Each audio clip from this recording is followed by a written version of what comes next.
Friends hi అండి. Hello, ఈరోజు Sunday special మన ఇంట్లో ఏంటి చెప్పు నువ్వు? చికెన్ బిర్యానీ, చికెన్ కర్రీ, పెరుగు. లాస్ట్ సండేనేమో మటన్ బిర్యానీ, మటన్ కర్రీ, పెరుగు. ఫ్రైడే రోజు ఏంటి? మండే బిర్యానీ, మటన్ కర్రీ, పెరుగు. చికెన్ నీకు ఈ అన్నింటిలో ఏది బాగా నచ్చినాయి? మటన్ బిర్యానీ ఇంకా మండి నచ్చిందా? నెక్స్ట్ టైం ట్రై చేయొచ్చు. ఓకే ఫ్రెండ్స్, ఇదిగోండి మటన్ దమ్ బిర్యానీ చేశాక ఒక 10-15 నిమిషాలు అయితే మూత పెట్టేసి అప్పుడే కలుపుతాను అనమాట. కొంచెంసేపు అయిన తర్వాత కలిపితే అప్పటి వరకు 10-15 నిమిషాలు పక్కన పెట్టేసుకుందా మంచిగా దమ్ అవుతుంది. అలా దమ్ అయిన తర్వాత అప్పుడు మంచిగా కలిపేస్తే మంచిగా అంత మసాలా అంతా ఈవెన్గా పడుతుంది. ముక్కలు కూడా చాలా మంచిగా ఉన్నాయి తెలుసు. అసలు చూడండి ఎంత బాగున్నాయి.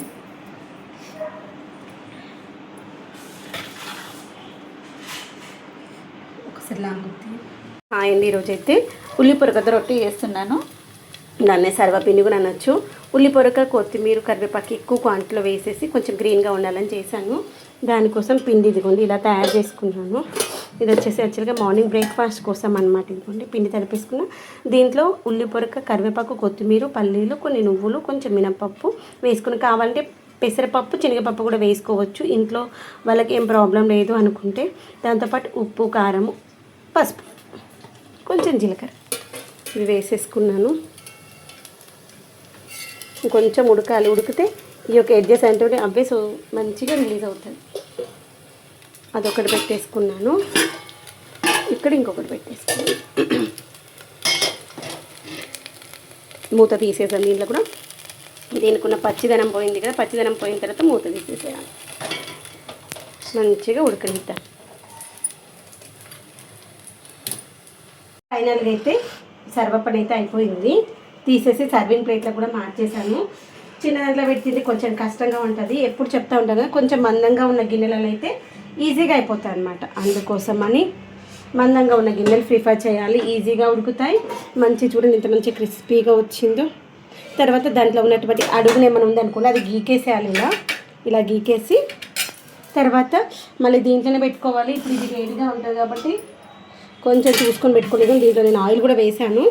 ఆయిల్ వేసేసి ఒక్కసారి ఇలా ఇదే పిండితోని స్ప్రెడ్ చేస్తూ చేతికి కొంచెం వాటర్ అద్దుకుంటూ ప్రెస్ చేయాలి. చేతికి వాటర్ అద్దుకోవడం వల్ల మన చేతికి పిండి అంటుకోదు. పిండి అంటే మంచిగా స్మూత్గా ముందుకు వెళ్ళిపోతాయి అనమాట. అందుకోసం చేతికి కొంచెం వాటర్ అద్దుకుంటూ, అందుకే పక్కన గిన్నెలో కొంచెం వాటర్ పెట్టుకోవాలి.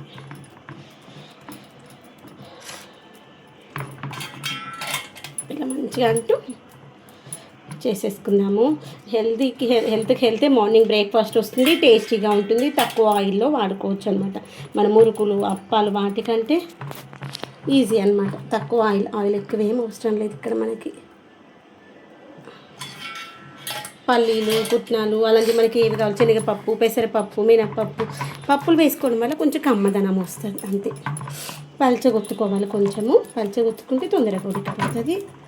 మనకి క్రిస్పీగా కావాలనుకుంటే ఎక్కువసేపు ఉంచుకోవాలి. లేదు మెత్తగా కావాలంటే కొంచెం ముందే తీసుకోవాలి. అట్లా మనం తినేదాన్ని బట్టి. కొంతమందికి పండ్లకి దంగదు, కొంతమందికి మెత్తగా ఉంటేనే ఇష్టం ఉండదు, గట్టిగా ఉంటే ఇష్టం ఉండదు. అలా మేమైతే కొంచెం క్రిస్పీగా ఉంటేనే ఇష్టపడతాము. ఇంతసేపు అవ్వ సౌండ్. తర్వాత మరి కొంచెం ఆయిల్ వేసి దూరంగా. ఇప్పుడు ఫస్ట్ కొంచెం ఫ్లేమ్ పెద్ద పెట్టుకోవాలి. ఒక 2 నిమిషాలు వేడై దాంట్లో ఉన్న వాటర్ కంటెంట్ పోయిన తర్వాత చిన్నగా చేసుకోవాలి. ఓకేనా?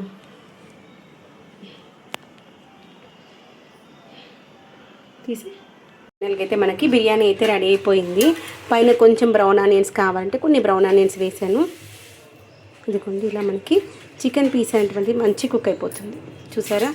మనం ఆల్రెడీ ఫస్ట్ కుక్ చేసుకునేటప్పుడు ఒక 60% వరకు కుక్ చేసేసాం కదా, అందుకని మంచి కుక్ అయిపోతుంది.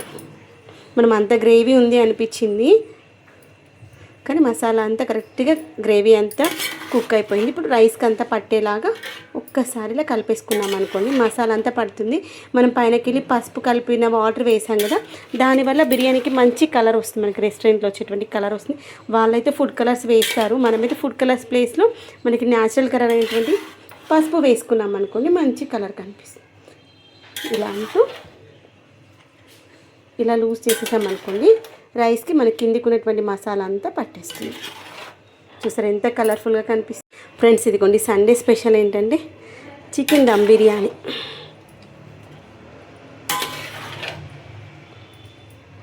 With mutton curry and chicken fry. ఇంకోండి ఒకసారి మొత్తం అంతా కింద ఉన్నటువంటి ఆ యొక్క మసాలా అంతా రైస్ కలిసేలాగా ఒక్కసారి కలిపేసుకుంటే అప్పుడు రైస్కి టేస్ట్ బాగుంటుంది.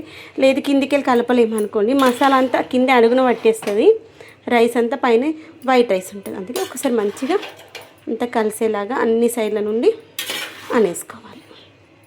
ఇదిగోండి ఎంత బాగుంది కదా కలర్ఫుల్గా.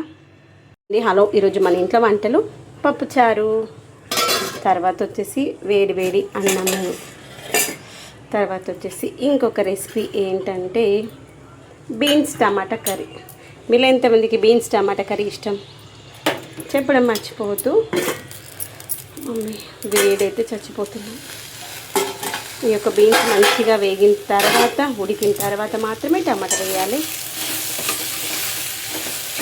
ఈ యొక్క బీన్స్ ఉడికేటప్పుడు కొంచెం చిటికెడు మనము షుగర్ వేసుకుంటే బీన్స్ కర్రీ బాగుంటుంది.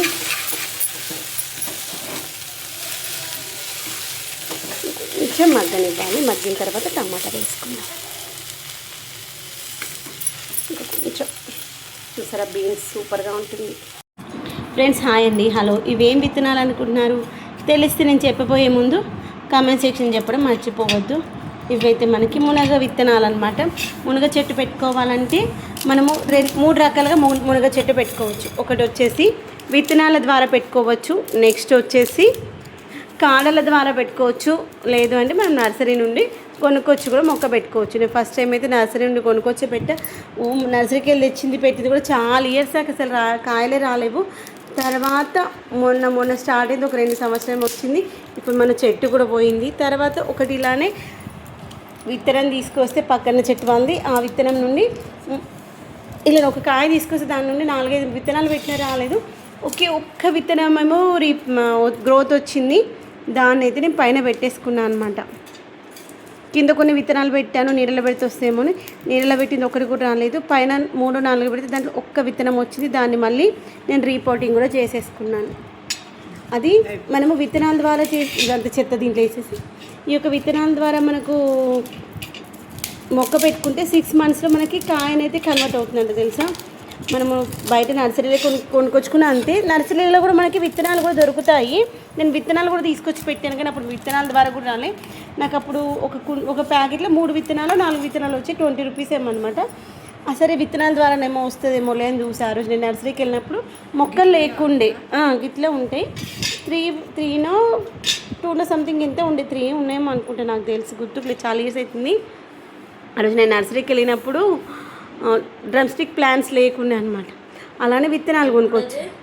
చాలా ఇయర్స్ అవుతుంది. మన చెట్టుకి మునక్కాయలు రాకంటే ముందు, నువ్వు పుట్టినాకనే నర్సరీ స్టార్ట్ చేసింది మమ్మీ. నువ్వు పుట్టకంటే ముందు మమ్మీ జాబ్ చేసింది. అయితే విత్తనాల ద్వారా ప్రొపగేట్ చేసుకోవచ్చు అని తెచ్చా, అప్పుడు రాలేము. తర్వాత ఇప్పుడైతే వచ్చిందనమాట. వీటిని మళ్ళీ ఒక 2 రోజులు మంచిగా ఎండబెడదామనేసి అయితే తీసాను. ఎప్పుడైనా మన విత్తనాలు ఈ యొక్క ఎండాకాలంలో మంచి అన్నీ సేకరించుకొని ఎండబెట్టేసుకున్నాం అనుకోండి, మన తర్వాత వర్షాకాలంలో పెట్టుకోవచ్చు. ఈరోజు ఒక మల్బరీ మొక్క పెట్టాను. అది మల్బరీ మొక్కనైనా కాదా కూడా క్లారిటీ లేదు.